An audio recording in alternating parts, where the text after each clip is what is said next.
Well, it's a new week. Happy Monday, June 5th. Coming up to start the show, we're going to get into a few changes that Kyle Dubas made and why the outrage surrounding it is completely wrong. That's coming up right after this. You're Locked On Penguins, your daily podcast on the Pittsburgh Penguins, part of the Locked On Podcast Network. Your team every day.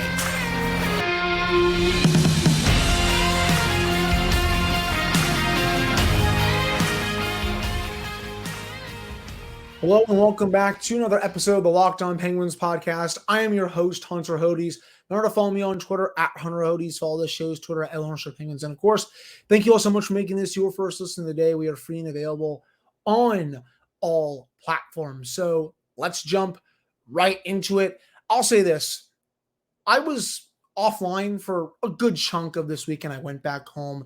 Well, I shouldn't say went back home. Went back to Northern Virginia where my folks are celebrating my dad's 60th birthday. I also went to my best friend's wedding. I apologize about Friday. I had intended to release an episode on the afternoon, but we had to leave a little earlier than expected in terms of going back down to Nova. And then we're slammed with so many things. That's my fault. And I'm not going to miss another episode for the remainder of this month. So just want to put that out there. But with that, I was offline for a good chunk of the weekend. I wasn't on social media too much. Just wanted to, go to the wedding and hang out with my family and just take a break from everything.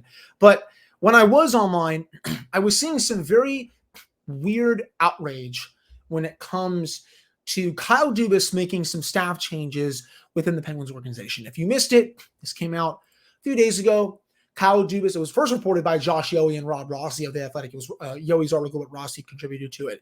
And basically on day one or day two of the job, where Dubas let go of 3 Hextall hires from the last regime. He let go of Alex Shaw, who is the director of hockey strategy, also let go of Kerry Huffman, who's the director of pro scouting, and Tina Murray, who was the senior vice president of sports science / performance. If there's one firing that I guess kind of caught my eye a little more than I thought it would, it was Tina Murray, because she was brought in like not even a year ago and to really advance the sports science division, just because the Penguins have been almost cursed in terms of injuries. And this season was their first one, I feel like, in quite a long time where they weren't top 5 to top 10 in man's games lost. And for God's sakes, Evgeny Malkin and Sidney Crosby both played a full 82 game season. But that one, I guess, caught my eye a little bit. But when you really think about it, Kyle did a really good job with the sports science division with the Maple Leafs. He will want to bring in his own people. So I'm not really too upset about that. Alex Shaw, that was a Ron Hextall hire. And then Kerry Huffman, director of pro-scouting, also a Ron Hextall hire. He goes back with Hextall to the 80s, back to Hextall's playing days when he was in Philadelphia. So, and then I saw all this outrage. Like, oh, why is he firing these people not even 48 hours into the job? And you got Leafs fans saying like, oh, Brad Treliving didn't do that on his first couple of days of the job. And it's like, I don't understand where these takes are coming from, but they've got to stop. And I mean no disrespect to the 3 people here, Alex Shaw, Kerry Huffman, and Tina Murray. I'm sure they are fine individuals, great people. It obviously stings for them that they lost their jobs. But Kyle Dubas never hired them.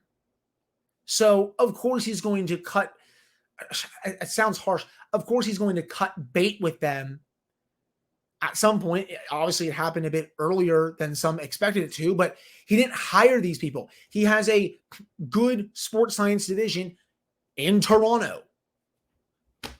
He will want to bring in his own people. Kerry Huffman, he was the director of pro scouting, right? He was Ron Hextall's guy. Kyle wants his own director of pro scouting. Alex Shaw, again, that was a Ron Hextall hire. But maybe it stinks for him because he was part of the interim period where he was there for 7 weeks, and then they cut bait with him right after Dubas was hired. Maybe you can say, okay, that stinks, but still, it was bound to happen at some point. The same thing is going to happen with Nick Pryor. And for those who don't know who Nick Pryor is, he's the director of amateur scouting with the Penguins. Chris Pryor's son, who of course is not, Chris Pryor's not here anymore because he was fired alongside Ron Hextall and Brian Burke about 2 months ago. But he's not going to turn in his resignation until after the draft or probably after free agency, or, unless Kyle parts ways with him, because I'm sure Kyle's going to want his own director of amateur scouting. But the draft is coming up. Like, why would you let him go? So I don't understand where this outrage is coming from. And I know it's a lot of Leafs fans doing it because they're mad that Kyle took the job here. I don't think it takes a genius. Just go on social media, go on Reddit and all these things. It's ridiculous. These were changes that he felt like he needed to make. He wants to bring in his own people. There's nothing wrong with that. Brad Treliving, if there are any Leafs fans listening to this, Brad Treliving, your new general manager, he is going to gut out some of that front office too. Maybe it won't be Brandon Pridham or Wes or anyone like that, but he is still going to cut bait with people who Kyle Dubas hired. That is how this goes when you go from one front office to another. That is how this works. So I don't understand all of the outrage that's coming towards Kyle Dubas. There is going to be more changes again that are made. Elliot Freeman said on the 32 Thoughts podcast that people in the organization are honestly bracing for him to make more changes. And I'm all for it. Again, I'm not slighting any of these people individually. I am sure they are great human beings. But in terms of a Kyle Dubas front office, they don't fit. They do not. Especially Kerry Huffman again. He went back to Ron Hextall's playing days. What are we doing here, people? Like, if people want to get mad over him firing people within 48 hours of taking the job, people, they can go ahead and do that. But I'm sorry. This was going to happen sooner rather than later. Rather do it now so you can search for the replacements, whether it's in-house, which probably that's probably not going to happen, or more likely outside the organization so you can bring people in. But want to discuss those. Again, I do think Nick Pryor is going to be gone after the draft. I do think Ron Hextall's son also works here, and he's probably going to be gone in short order if he hasn't resigned already. So those two definitely will be gone. I'm not really sure what that means for the other members of the front office. I do think Katarina Wu and some of the analytics team, they are going to stay on, even though they were brought on during the Hextall tenure, just because I think the Penguins want to build out their analytics department. But that's really what I wanted to say on that. Just to finish up the segment, I was listening to Elliot Freeman's 32 Thoughts, and it was interesting to hear him say that he thinks they are going to bring in a GM that is a bit new and a bit fresh. And when I heard that, I kind of thought back to how Colorado runs their team now, right? Joe Sakic was general manager, but during that time, he was kind of grooming Chris MacFarland for the role, right? MacFarland was a finalist for the Penguins GM job a couple of years ago, didn't take it. They gave it to Hextall, obviously, but Sakic was grooming him. And then once Sakic, I think, thought he was ready, he moved up to president of hockey ops. MacFarland moved into GM, and now it's MacFarland that makes the moves while Sakic is still there to support him. I think that style or that mold is what the Penguins are going to want in future years. Right now, it's going to be Kyle that makes the decisions, even after he hires a GM. But during this time, he's going to be grooming him, getting him ready for the role, whether it's like a cap guy, someone who can help negotiate contracts, whatever the role is. And then maybe once he and the organization feels like he's ready, they will give total power, or at least some of the power, to him to make roster moves while Kyle is still up there to support him. Because remember, Kyle's going to be here for the long haul. It was reported on Saturday night that he got a 7-year term. I heard today from a couple of people he's getting 7 years, $6 million per year. That's what I heard from a couple of people close to the team. I mean, that's a great payday for him. I mean, that's an easy way to convince your wife and your family to move down, right?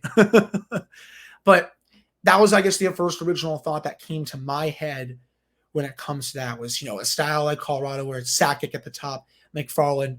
But MacFarland right now is obviously making the decisions while Sakic is there supporting him. It won't be like that to start, but we'll be curious to see who Dubas goes after for the GM job. Whether it's Cam Lawrence, whether it's Alexandra Mandrycky, and Elliot Freeman actually wrote that in his 32 Thoughts blog that he thinks that maybe they could hire a woman for the role. And I've said this on my show numerous times throughout that search. The time is coming when a woman is going to be a GM in this league.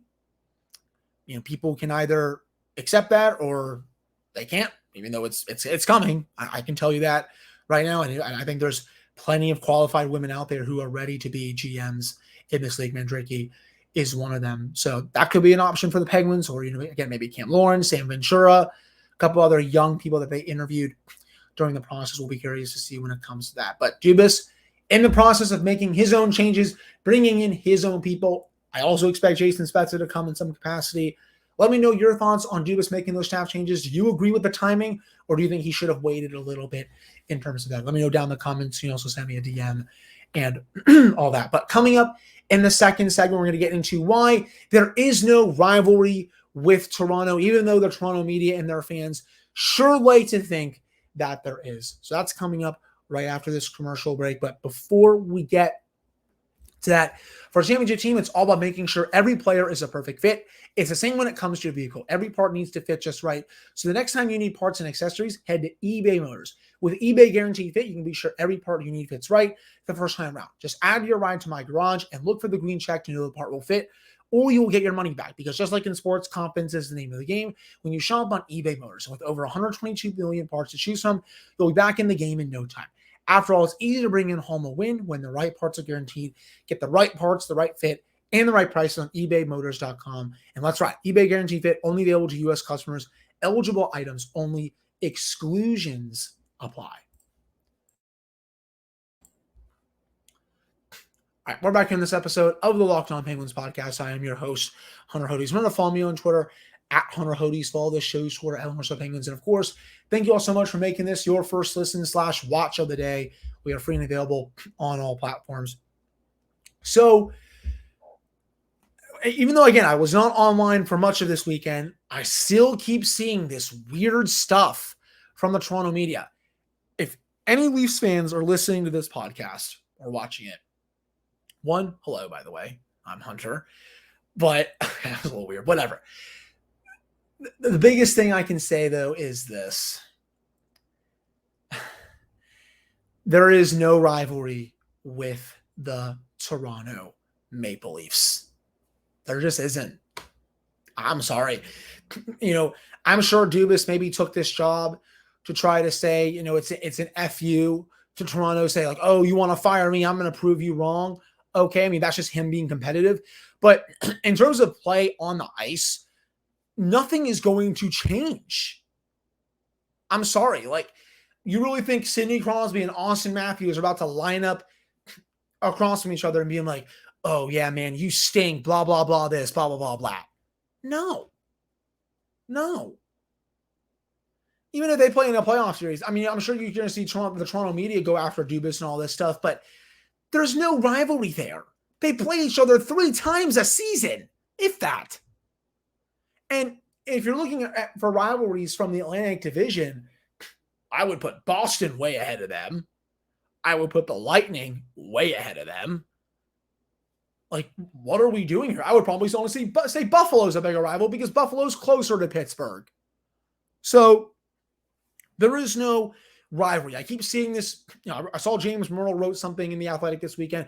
Actually, a lot of really interesting info in there about how Dubas could be making some, I guess, wild decisions for the Penguins this summer because he has total control. And we'll also get into those a little later on this week. I have a full episode dedicated to that coming up, I guess, Tuesday or Wednesday, one of the 2 days. But still, there is no rivalry. Case closed. Again, Sidney Crosby and Austin Matthews are not going to line up across from each other being like, oh, yeah, man, you stink. I don't think Evgeny Malkin and Mitch Marner are going to do that either. I don't think Mike Sullivan and Sheldon Keefe are going to do that. Brendan Shanahan, Kyle Dubas, Brad Treliving, anyone you want to put in there, they're not going to be just hating each other. That's not a thing. This is not a rivalry. And if people think it is, well, no one here does. Penguins, in terms of their rivals, they're focused on the Rangers, the Capitals, the Flyers, the Bruins, any of those teams. The Islanders, I'll put in there, obviously, too. Any of those.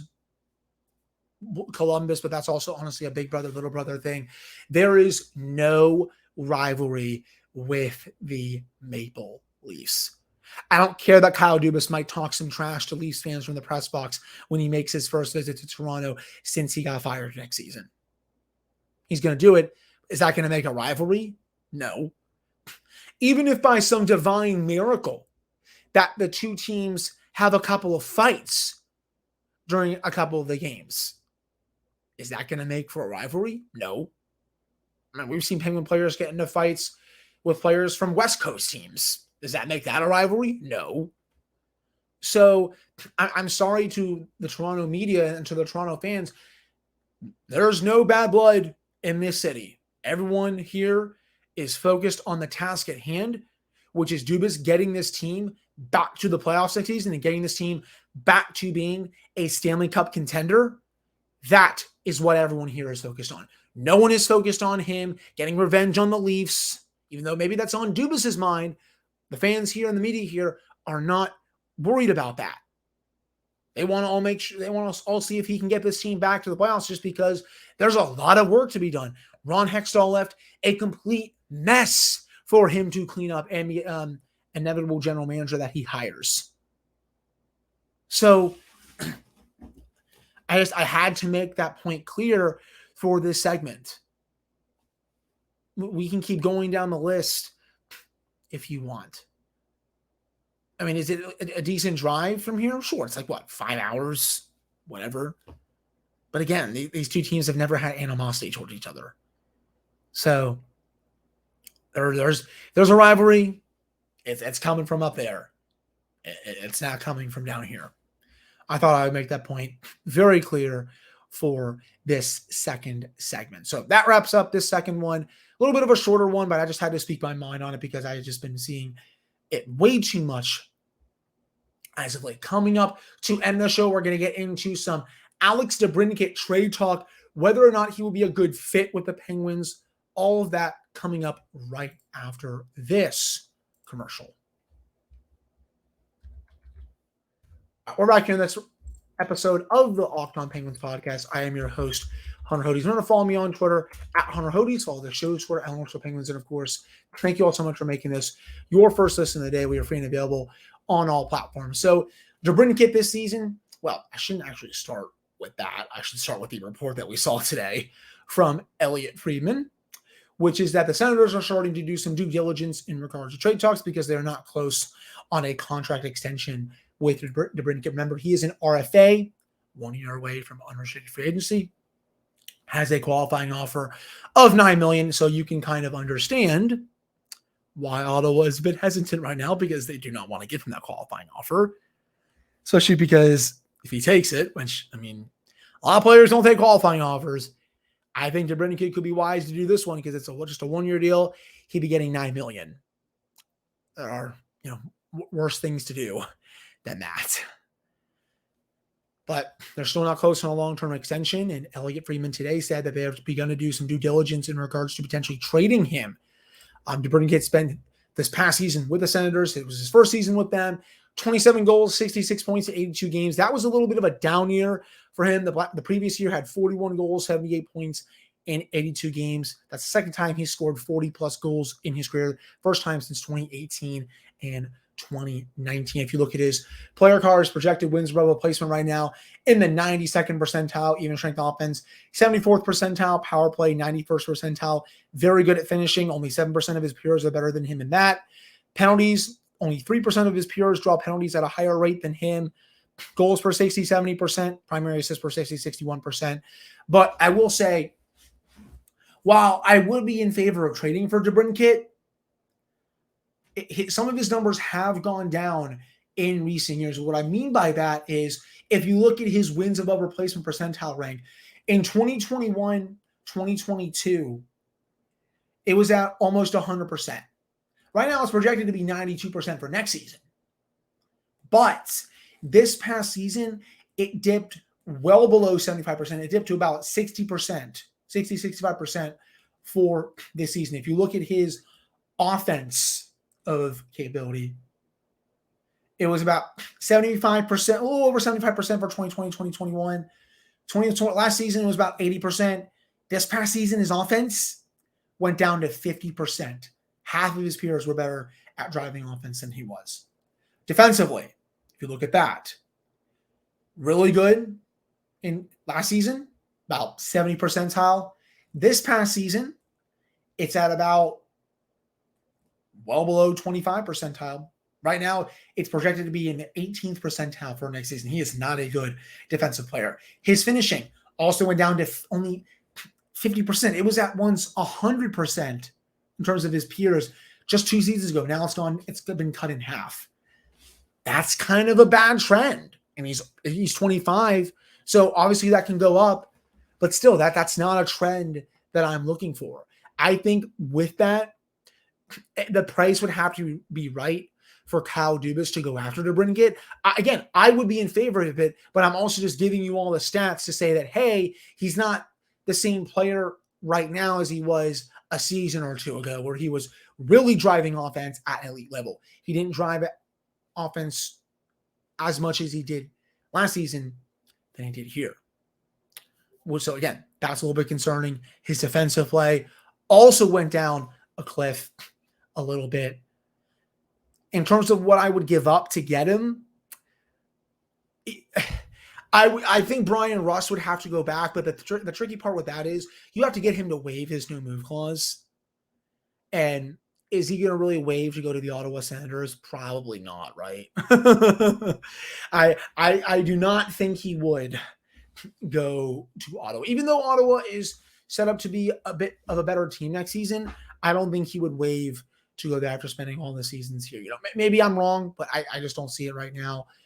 I think you would have to give up the first round pick, considering that Ottawa did give up one of their first last season to get DeBrincat. I think that was honestly it. They gave up just a first to get him. There wasn't really a roster player going back to Chicago in that trade. And, his value, I think, right now is lower than it was last year when Chicago traded him, when they went into the full tank. But would he be a massive upgrade over Brian Rust? Absolutely. I mean, you can put him on either of the top 2 lines, and this would certainly qualify as making a splash that Kyle Dubas talked about during his opening press conference, where he definitely hinted that he wants to do something with that top 6. Obviously, Jason Zucker is a free agent. We'll have to see how he attacks the negotiation. And I think as the days go by, I'm kind of getting less and less confident that he's going to bring him back. It's just a feeling I have about it, to be honest. But I do think one way or another, he is going to make a splash for these top 2 lines to try to bring in a true playmaker. DeBrincat would fit that bill, but I would also be afraid of some of the numbers that have gone down in recent years and just hope that they don't go down even more for this upcoming season. Obviously, it would make them a lot younger, a lot faster. He's great on the power play. He can score goals very easily. Good playmaker as well. I'm just afraid that his numbers could go down even more next season because, again, he had 12 less points than he did this past season and played a full 82-game season. And honestly, that Chicago team was not good in 2022. They were one of the worst teams in the league. The Ottawa team this year was better. Still, his numbers were not as good. Again, would I like the move? Yes, but there's still a few hesitations that I would have when it comes to it. But I do think one way or another, my friends, Dubas is going to make a splash. And if I were him, I would still call Pierre Dorian about this. Of course, Ottawa being Kyle's hometown team. See what the price is. See what it would take to get him. And then if it's one you like, you can keep negotiating. And if it's not, you can try to go focus on another top 6 winger, whether it's in free agency with Tyler Bertuzzi or whether it's someone else on the trade market, whatever that is. But let me know your thoughts about Alex DeBrincat down in the comments section for YouTube, or you can just send me a DM as well. Would you like that move? Would you give up the pieces necessary to get him? Let me know down in the comments, or you can send me a DM. And also, do you think the Penguins will go after a true bona fide top 6 winger, especially with Jason Zucker potentially leaving, or even if he comes back, do you think they will still go after another top 6 winger because Brian Rust could get traded? Let me know your thoughts on that as well. But that will do it for this full episode of the Locked On Penguins podcast. Really appreciate all of you listening / watching this one. I'll be back with another episode for you all on Tuesday, where we continue our off-season discussions, especially silly season. This is my favorite time going into the draft and free agency. We're going to start to do some draft talk in the next couple of weeks when the draft gets a bit closer. I'm going to have my big board coming out for you all of who I'll be watching at number 14, who will be my pick, all of that good stuff. A lot of fun content coming for the show. Keep it right here on Locked On Penguins for all that. So again, thank you all so much for tuning in. Very much appreciate it. I'll be back with another episode on Tuesday.